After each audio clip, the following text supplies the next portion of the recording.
Hello friends, welcome to கலைவாணிஸ் kitchen. நம்ம சேனலில் இன்றைக்கி பார்க்க போகிற recipe eggless caramel rava pudding. இது ரொம்ப ஈஸியாகவும் ரொம்ப டேஸ்ட்டாகவும் செய்யக்கூடிய ஒரு டெசர்ட் ரெசிபி இது. வாங்க ஃப்ரெண்ட்ஸ், இப்போ அதை எப்படி செய்கிறதுன்னு பார்க்கலாம். இந்த புட்டிங் செய்யறதுக்கு ஃபஸ்ட்டு ஒரு கேக் டின்னை ரெடி பண்ணிக்கலாம். இப்போது கொஞ்சமாக பட்டர் எடுத்து கேக் டின்னோட எல்லா சைட்லேயும் நல்லா ஸ்ப்ரெட் பண்ணிக்கலாம். நான் இன்றைக்கி கேக் டின்னில் செஞ்சு காமிக்க போகிறேன். நீங்கள் வீட்டில் இருக்கிற ஏதாவது ஒரு ஸ்டீல் பவுல் கூட எடுத்துக்கலாம். இப்போ கேக் டின்னர் ரெடி பண்ணியாச்சு. அடுத்ததாக இதுக்கு கேரமல் ரெடி பண்ணிக்கலாம். ஒரு கடாயில் அரை கப் அளவுக்கு சுகர் சேர்த்துக்கிறேன். சுகர் சேர்த்த உடனே ஸ்டவ்வை மீடியம் ஃப்ளேமில் வச்சுக்கோங்க. தண்ணியெல்லாம் எதுவும் சேர்க்க வேணாம். ஒரு நிமிஷத்தில் பார்த்தீங்கன்னா சுகர் தானாகவே இந்த மாதிரி மெல்ட் ஆக ஆரம்பிச்சிடும். அப்போது ஒரு கரண்டியை வச்சு நல்லா மிக்ஸ் பண்ணிகிட்டே இருங்க. இந்த மாதிரி கட்டியெல்லாம் ஃபார்ம் ஆகிற மாதிரி இருக்கும், ஆனால் அது எல்லாமே நல்லா கரைஞ்சி நம்மளுக்கு கேரமல் ரெடி ஆகிடும். சுகர் நல்லா மெல்ட் ஆகி இந்த மாதிரி லைட் ப்ரௌன் கலர் மாற ஆரம்பித்த உடனேயே ஸ்டவ்வை ஆஃப் பண்ணிவிடுங்க. ஆஃப் பண்ணிவிட்டு ஒரு 30 செகண்ட்ஸ் மட்டும் நல்லா மிக்ஸ் பண்ணிகிட்டே இருங்க. கலர் மாற ஆரம்பித்த உடனே நம்ம ரொம்ப நேரம் ஸ்டவ்வை ஆனில் வச்சுருந்தோன்னா அதுக்கப்புறம் கேரமல் கசப்பு தன்மை வந்துடும். பக்கத்துலேயே அந்த கேக் டின்னை வச்சுக்கோங்க. இம்மிடியேட்டாக அந்த கேக் டின்னுக்கு ட்ரான்ஸ்ஃபர் பண்ணிடணும். இம்மிடியேட்டாக ட்ரான்ஸ்ஃபர் பண்ணிவிட்டு இந்த மாதிரி நல்லா ஸ்ப்ரெட் பண்ணிவிடுங்க. இப்போ அடுத்ததாக ஒரு பவுலில் 2 டேபிள் ஸ்பூன் அளவுக்கு கஸ்டர்ட் பவுடர் சேர்த்துக்கிறேன். இப்போ இதில் 1/4 கப் அளவுக்கு பால் சேர்த்து நல்லா மிக்ஸ் பண்ணி வச்சுக்கோங்க. அடுத்ததாக ஒரு கடாயில் 2 கப் அளவுக்கு ஃபுல் க்ரீம் மில்க் சேர்த்துக்கலாம்.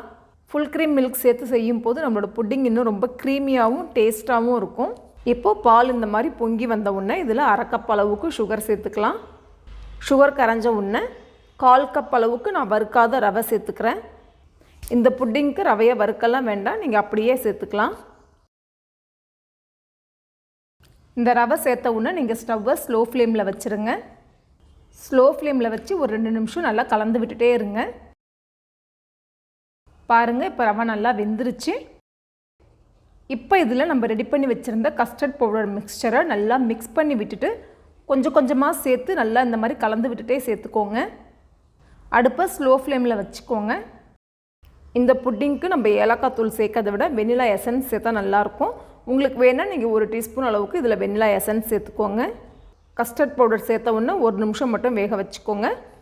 பாருங்கள், இப்போ நல்லா இந்த மாதிரி திக்கான உடனே ஸ்டவ்வை ஆஃப் பண்ணிவிடுங்க. ரொம்பவும் திக்காக வேண்டாம். இந்த மாதிரி கன்சிஸ்டன்சியில் இருக்கும்போது ஸ்டவ்வை ஆஃப் பண்ணிவிடுங்க.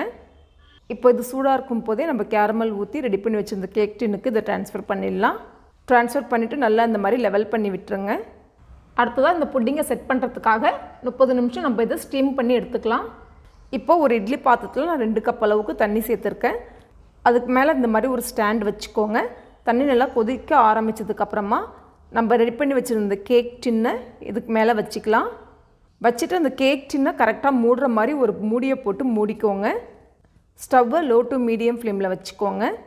இந்த கேக் டின்னை மூடின உடனே மேலே இட்லி பாத்திரத்தோட மூடியை வச்சு மூடி வச்சுருங்க. ஒரு 15 நிமிஷத்துக்கு அப்புறமா தண்ணியோட லெவலை மட்டும் செக் பண்ணி பார்த்துக்கோங்க. நீங்கள் இட்லி பாத்திரத்தை மட்டும் ஓப்பன் பண்ணிவிட்டு கேக் டின்னை ஓப்பன் பண்ணாதீங்க. இப்போ எனக்கு இங்கே தண்ணியோட அளவு கம்மியாக இருக்குது. அதனால் நான் இப்போ இதில் 1/2 கப் அளவுக்கு நல்லா சூடான தண்ணியை சேர்த்துக்கிறேன். தண்ணியோட அளவை செக் பண்ணிவிட்டு உங்களுக்கு தேவைப்பட்டால் மட்டும் நீங்கள் தண்ணி சேர்த்துக்கோங்க. இப்போது 30 நிமிஷம் ஆயிடுச்சு. நான் ஸ்டவ்வை ஆஃப் பண்ணிடுறேன். இப்போ ஓப்பன் பண்ணி காமிக்கிறேன் பாருங்கள். நம்மளோட புட்டிங் நல்லா செட் ஆகிடுச்சு. இதை நம்ம கேக் மாதிரிலாம் குத்தி பார்த்து செக் பண்ண வேண்டியதில்லை. நம்ம இது செட் பண்ணுற ப்ராசஸ் தான். நம்ம ஆல்ரெடி ரவை கஸ்டர்ட் பவுடர் எல்லாம் வேக வச்சிட்டோம். ஒரு சில டைமில் இந்த புட்டிங் மேலே லைட்டாக கொஞ்சம் தண்ணி இருக்கிற மாதிரி இருக்கும். அது நம்ம ஆற வச்சுட்டு அதுக்கப்புறமா ஃப்ரிட்ஜில் வச்சு செட் பண்ணும்போது சரியாயிடும். இப்போ இதை எடுத்து வெளியில் வச்சு நல்லா ஆற வச்சுக்கலாம். இந்த புட்டிங்கை இப்போ நீங்கள் ஆற வைக்கும் போது மூடி வச்சு ஆற வைக்கக்கூடாது, திறந்து வச்சுக்கோங்க. அப்படி இல்லைனா ஒரு டவலை போட்டு மூடி வச்சுருங்க. ஏன்னா நம்ம பிளேட்டை போட்டு மூடி வச்சோன்னா அந்த ஸ்டீம் பட்டு சாகி ஆன மாதிரி ஆகிடும். அதனால ஒரு டவலை போட்டு மூடி வச்சுக்கோங்க.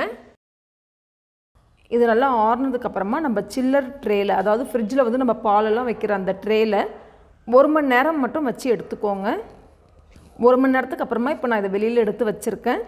இப்போ ஃப்ரிட்ஜில் வச்சு எடுத்தோன்னே பாருங்கள், சைட்ஸ் எல்லாம் நல்லா ரிலீஸ் ஆகிருக்கு.